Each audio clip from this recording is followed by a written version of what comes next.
Hola, nos encontramos en el episodio número 1 de Pedagogías Críticas y Decoloniales. A continuación, vamos a abordar qué son las pedagogías críticas y decoloniales en la actualidad. Primeramente, las pedagogías son las que configuran el cuestionamiento y el análisis crítico, la acción social transformadora, la insurgencia e intervención en los campos del poder, saber, ser y vivir. Y por último, que animan y asumen una actitud insurgente, es decir, decolonial.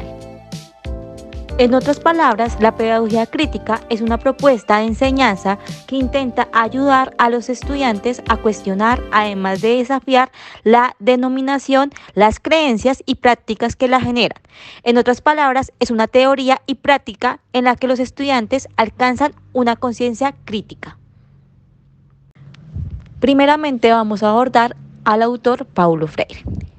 Este es uno de los autores principales de las pedagogías críticas y decoloniales.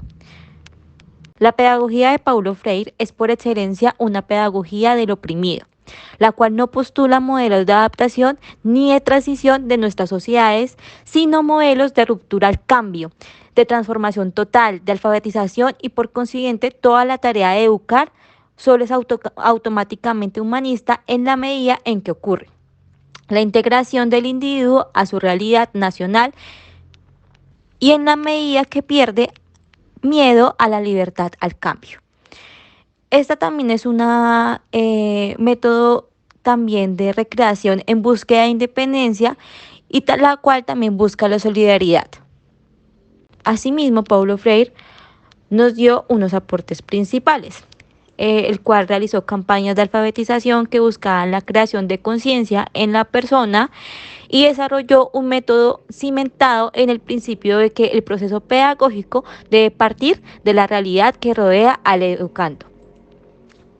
Por otro lado, postuló que la salida del pensamiento domesticador a través de la lectura crítica y la praxis y estableció una idea pedagógica de cambio y propuso una idea y una pedagogía de la liberación y de participación popular. Este autor también desarrolló un concepto y un método de alfabetización que a la vez generaba una conciencia crítica de los educandos. Con ello, la alfabetización se convertía en un proceso que permitía a los alfabetizados a aprender a leer no solo las letras, sino la realidad. Asimismo, le voy a dar el paso a mi compañero Eduardo, que también nos va a profundizar sobre los aportes que ha hecho Paulo Freire. Hola, compañera Brigitte. Claro que sí. Vamos a seguir hablando del autor Paulo Freire, porque sin lugar a duda fue un autor muy importante, una persona muy importante en nuestro tema del día de hoy, que es la pedagogía crítica y decolonial. Podemos empezar diciendo que la pedagogía crítica y decolonial se creó o se empezó a manejar mucho antes de Paulo. Sin embargo, con él fue que se trajo los aportes más importantes a la misma. Entonces, por eso es importante poder profundizar un poco en su entorno y en su pensamiento principal y cómo nació precisamente también estos procesos o estos trabajos que él nos daba. Entonces podemos seguir con un poco con lo que tú nos comentabas, que sí, efectivamente él trabajó principalmente con los pobres que no sabían leer ni escribir. En esa época, en Brasil, era un requisito indispensable para poder votar en las elecciones. Requisito de saber leer y escribir.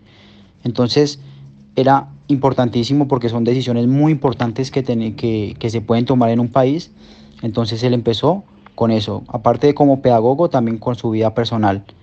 Poder influir en los pobres para que tengan ese pensamiento crítico a la hora de tomar decisiones tan importantes como son las elecciones en un país. Ahora bien, es importante resaltar que la pedagogía crítica y decolonial no se trata de ir en contra del sistema, sino más bien poder encontrar soluciones, poder problematizar las mismas para poder tener un pensamiento de diferentes puntos de vista y que sea una persona razone acerca de lo que está viviendo. Y pues precisamente hablando un poco de Paulo, todo digamos que se dio con mayor importancia en la obra que nos trae, que es la teoría denominada la teoría del oprimido. en la que inicia con la pregunta ¿qué significa educar en medio de las transformaciones que vive la sociedad en el siglo XX? Y creo que podemos traerlo también al siglo XXI, porque cada vez aparecen nuevos retos que son importantes poder tener en cuenta. Pero él decía que es una época complicada para la educación porque el poder político tiene mucha fuerza, entonces algo que también vemos hoy en día. Entonces él menciona mucho y hace ese énfasis porque mientras el poder político tenga injerencia en la educación directa o indirecta, pues no se va a poder generar un pensamiento crítico porque van a haber muchos inconvenientes con el que está en contra del sistema por como lo quieren hacer ver hoy en día.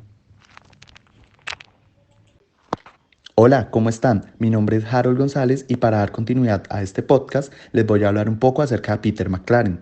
Es un profesor nacido en Canadá pero nacionalizado en Estados Unidos, además de que es considerado uno de los fundadores de la pedagogía crítica. ¿Por qué? Esto es debido a que sus escritos académicos han sido reconocidos por la importancia para la educación, llegando a escribir y editar más de 45 libros, así como también cientos de artículos científicos y capítulos académicos. McLaren también ejerció importantes cargos como docente en diversas universidades de Estados Unidos, Canadá e incluso también en China. Los primeros trabajos que hizo McLaren se enfocaron tanto en temas intelectuales como en temas empíricos. Dentro de sus proyectos trató de investigar la formación de la identidad de las escuelas en una sociedad neoliberal. Para ello, McLaren necesitó involucrarse en numerosos proyectos críticos. Su labor en esta primera etapa fue desarrollar un análisis por parte de profesores y estudiantes acerca de cómo se producen los significados que transmiten los textos escolares, así como también descubrir los significados políticos e ideológicos que habían en ellos. Entre sus propósitos también estaba la creación de una lectura alternativa y nuevas prácticas pedagógicas. Por otro lado, durante cierta etapa de su vida, McLaren se centró más en realizar una crítica de la economía política, del capitalismo, el contacto cultural, la identidad racial, entre otros. Es por eso que a partir del año 1944 su trabajo se desvinculó y se alejó un poco del área educativa o académica.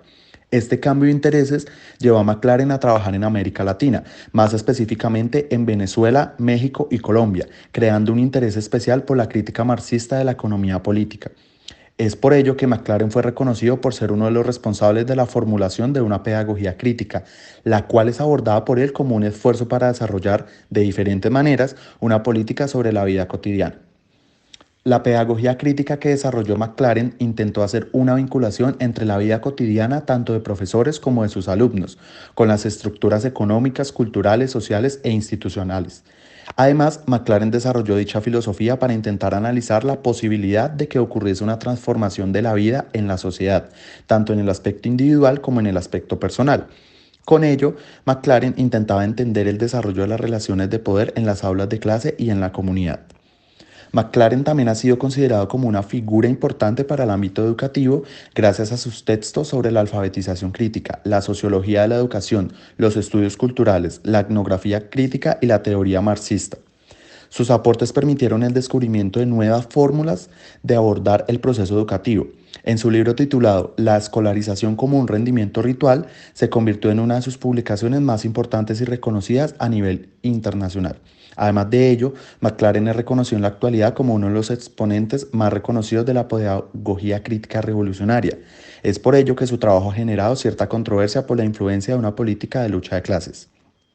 Actualmente se conocen más de 45 libros, así como cientos de artículos científicos y capítulos académicos, de los cuales McLaren fue autor y también editor. Estos escritos han sido traducidos en varios idiomas y el aporte que hizo a la educación fue tal que la Escuela Normal Superior de Neiva, ubicada en Colombia, le puso el nombre de Peter McLaren a uno de sus edificios. Finalmente, su obra, Gritos del Pasillo, uno de los textos en los que plasmó sus experiencias de enseñanza, se convirtió en uno de los 10 libros más vendidos de Canadá en el año 1980. Dicho trabajo dio inicio a un debate en el país sobre algunas instituciones educativas y sus principios establecidos. Bueno, les queremos dar las gracias por habernos escuchado en nuestro episodio número 1 de Pedagogías Críticas y Decoloniales.